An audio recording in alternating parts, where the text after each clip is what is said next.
colleagues, you have all noticed that we have very special guests today among us. Since we founded IPAC in 2020, we have worked to raise the profile of Taiwan in celebration of their vibrant democracy, but also in solidarity against the Beijing's raising aggression, and for the sake of prosperity and stability of our economies and the wider world. We have always taken the view that the discussion surrounding Taiwan should include people of Taiwan, and especially the Taiwan's legitimately democratic elected government. This is why we are so pleased and honored, we were so pleased and honored to meet President Lai and Vice President Xiao during our last summit in Taipei.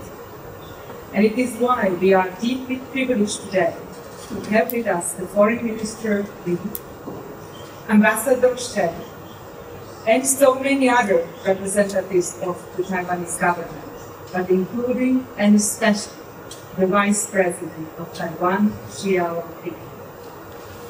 Today, we have the honor of welcoming the Vice President for an historic address, because it is the first time ever a senior member of the Taiwanese government is speaking in foreign legislature. Many of us have met and had the pleasure of having met remarkable Xiao Li already when we were in Taipei at the summit. With a distinguished career in diplomacy and public service, Xiao Li has considerably shown her commitment to strengthening democratic values and international cooperation. She previously served as Taiwan's representative to the United States, and before that as a legislator in the Legislative Yuan.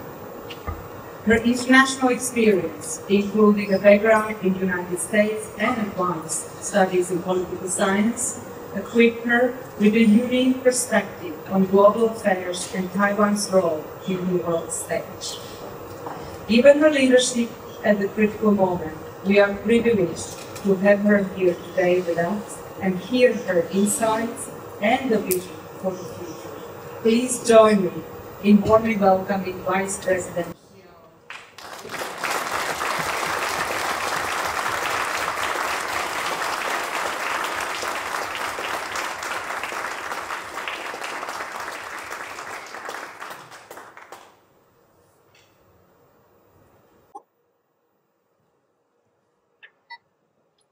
Thank you.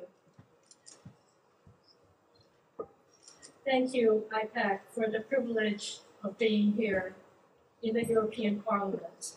This means so much to us, so much to the people of Taiwan.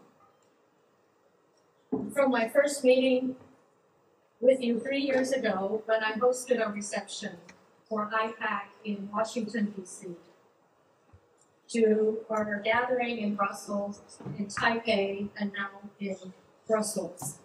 I've always felt a unique bond with IPAC, where our shared commitment to upholding democratic values and sustaining peace has brought us together. I bring greetings from the people of Taiwan, and I stand here not only as a representative of a government, but as a voice for a society deeply committed to the same ideals that animate the parliaments of democracy around the world. In an era marked by increasing fragmentation, volatility, and rising authoritarianism, this gathering affirms something vital, that democracies, even when far apart, are not alone. We are not alone in our values, we are not alone in our challenges, and most importantly, we are not alone in our responsibility to act. Being here in Brussels, let me begin by speaking about Taiwan and Europe. We may differ in culture and history, but our partnership is rooted in common ground that runs deep. We are pluralistic societies that value open discourse, accountable governance, fair elections, and freedom of belief and expression. We believe truth is not dictated by algorithm or autocrats, and that international rules are not a menu. They are the foundation for peaceful coexistence. Europe has defended freedom under fire, and Taiwan has built democracy under pressure. These different histories lead to a shared commitment in peace, dignity, and resilience. Our democracies are not perfect, but they are open, and they do not silence criticism. They allow it to guide reform. They do not fear transparency, they demand it. And they do not require loyalty to a strongman, but allegiance to the law and to the people. As democracies, we believe that free political and economic systems deliver prosperity and growth.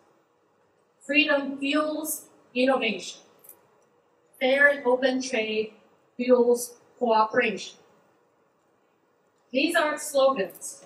They're strategic anchors for democracies seeking security and progress. This summit is more than a European forum. It is a global moment. It brings together members from across regions who recognize the urgent and shared issues that confront open societies everywhere. We are facing an expanding, coordinated, and evolving set of threats and challenges. Military pressure and gray zone coercion, cyber attacks and disinformation campaigns, economic leverage used to extract political compliance, infrastructure sabotage, physical and digital, foreign interference targeting unity and public trust. Many of these threats originate from state-based actors following a common playbook, seeking to expand influence by dividing, destabilizing, and discrediting democratic systems. We must understand that we're in a long-term context, not for dominance, but for the preservation of rules-based international order rooted in peaceful cooperation, not in force nor coercion. In light of intensifying military and security pressure from China in our region, Taiwan is committed to increasing our defense investments, targeting 5% of GDP by 2030. But we also know that security is not just about military strength. It begins at home. What some in this part of the world call total defense, we call whole of society resilience. It means involving all sectors of our society, from cyber defense and emergency response to civil preparedness. Here are vivid examples of some challenges we've faced.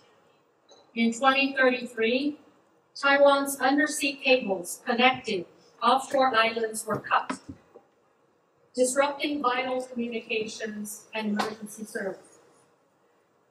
Our institutions and networks that manage data and connect our people face daily and persistent cyber attacks. Similar incidents have occurred elsewhere around the world, including right here in Brussels. These aren't just technical issues. They are tests of our resilience, and they require concerted efforts in response. So, we are building backup satellite communication systems, training communities for emergency responses, hardening infrastructure against cyber and kinetic threats, investing in energy resilience and smart grids, developing civic education that fosters media literacy and critical thinking. We are also aligning local and national governments, private industry, and civic institutions, and coordinated contingency planning. Because whether we are dealing with provocations or natural disasters, cohesion is a forcible force. We're eager to share and learn from partners because resilience is stronger when it is done together. Now let me turn to economic resilience, a shared priority. In recent years, the world has been rocked by a pandemic, supply chain disruptions, and geopolitical pressures. We've all learned that economic security is national security. Taiwan and our partners around the world are diversifying supply chains, investing in strategic sectors, and reducing vulnerabilities. Consider semiconductors. Back in the 1980s, a Dutch company called Philips was a major founding stakeholder of Taiwan's flagship chip maker called TSMC. Today, TSMC invests and partners across Europe with a robust supply chain of design, materials, and high-end industrial equipment. These aren't just business deals. They are mutually reinforcing endeavors that cannot be achieved in isolation. Europe remains Taiwan's top source of foreign direct investment. Together, we are building a reliable technology ecosystem rooted in trust, transparency, and democratic values. But semiconductors are only one piece of global economic resilience. Taiwan is working with partners around the world to strengthen reliable ecosystems in other critical areas, including pharmaceutical ingredients, biomedical supplies, energy technologies, AI, defense industries, next generation telecommunications, and more. These are not abstract priorities. They are the backbone of a secure and resilient global economy, especially as we transition into the AI digital era. Taiwan's contributions go beyond manufacturing. We bring high standards, open partnerships, and deep technical know-how. We believe the next generation of global supply chains must be transparent, secure, and aligned with democratic values. So let me say this clearly. Taiwan is not just relevant. It is indispensable to the global conversation on peace, prosperity, and the future of democracy. Taiwan matters to the world for at least three core reasons. First of all, we are a thriving democracy. Taiwan proves that democracy can thrive in Asia. Despite pressures inside and out, we continue to hold free elections, safeguard civil liberties, and support pluralism in our society. We have demonstrated that democracy can be a choice that works wherever people are free to make it. Secondly, Taiwan plays an important role in the interconnected global technology supply chain. We are a critical global economic player. We make chips and components that power your phones, cars, medical devices, and defense systems. Taiwan also produces computers and servers that enable your AI data centers to function. As Professor Igata just emphasized, cross-strait stability is not only a regional concern. It is a cornerstone of global prosperity. And Taiwan's role in preserving peace and maintaining economic continuity in this vital corridor cannot be overstated. Despite being excluded from international organizations, this is a third important area why Taiwan matters to the world. Taiwan has stepped up. We contribute to humanitarian aid, to disaster relief, to public health and SDG goals around the world, We uphold global standards even when we are not allowed a seat at the table. Taiwan's presence strengthens global efforts. Taiwan matters, not because we are a victim of coercion, but because the integrity of the international system and global prosperity depend on a strong and free Taiwan. As IPAC members, you have stood with Taiwan, and we look forward to deepening our collaboration in at least 4 areas. First of all, trade and tech cooperation. Build trusted supply chains, expand dialogue on AI and digital cooperation, and invest in talent for democratic innovation. Together, we need to shape the standards and norms of the next technological era. Second, whole of society resilience. Share best practices in defense, cybersecurity, infrastructure, disaster relief, sheltering, counter-disinformation, and civil readiness. Let's ensure that our societies are not only protected, but better prepared. Third is global inclusion. As you have done, please continue to support Taiwan's meaningful participation in international organizations, including the WHO, ICAO, Interpol, and more. Push back against distortions and misinterpretations of historical documents that have been used to unjustly block Taiwan's participation. And fourth, a very solemn matter, and that is peace in the Taiwan Strait. Uphold the principles that are common expectations of humanity and of the UN Charter, which prohibits the threat or use of force to resolve disputes. Peace in the Taiwan Strait is essential to global stability and economic continuity, and international opposition against unilateral changes to the status quo by force cannot be overstated. These aren't favors. They are constructive partnerships. A stronger Taiwan means a more stable Indo-Pacific. And the stable Indo-Pacific will bring about a safer world.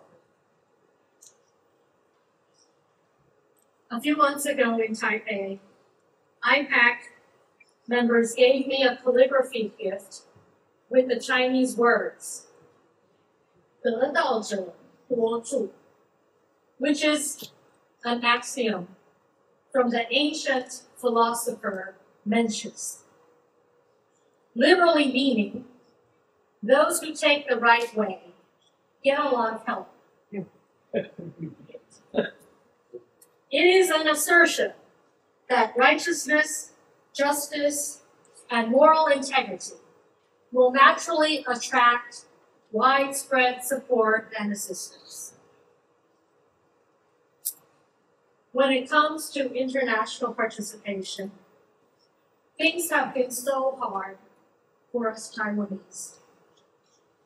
And yet, Taiwan has always sought to be a force for good in the world. And we are grateful to all of you for your continuing support.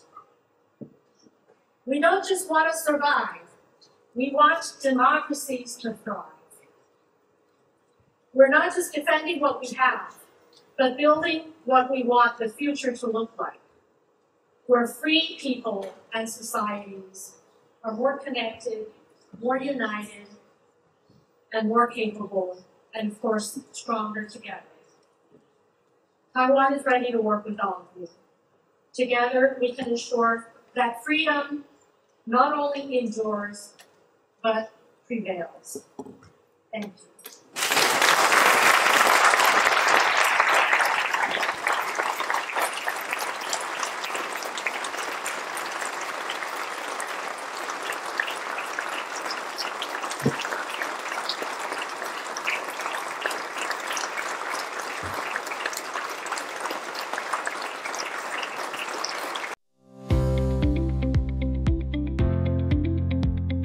是中华电信史上少见的财务背景董事长。如今郭水义转战纯网银，要用科技思维颠覆你的金融体验。我们过去的临柜、纸本、等待这件事情，把它改变成为在家线上3美元跨境汇款，碎片化投资美股，瞄准全球资金流动，它如何定义普惠金融的下一步？筱君台湾PLUS 独家专访将来银行董事长郭水义，敬请期待。